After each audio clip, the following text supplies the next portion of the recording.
How to turn on or off video autoplay on iPhone X. And okay guys, sir, in your mobile phone, go to settings. In settings, scroll down and go to App Store. In App Store, scroll down and you can see here the video autoplay. And the video autoplay is off.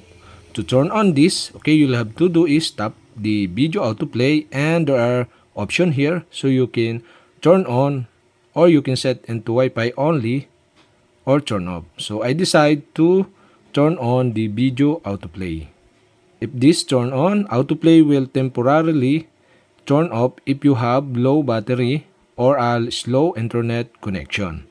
And okay guys, we have successfully turned on, and to turn off again, okay, you'll have to do is select the off. And that's it. Okay, we have successfully turned on or off video autoplay on iPhone X.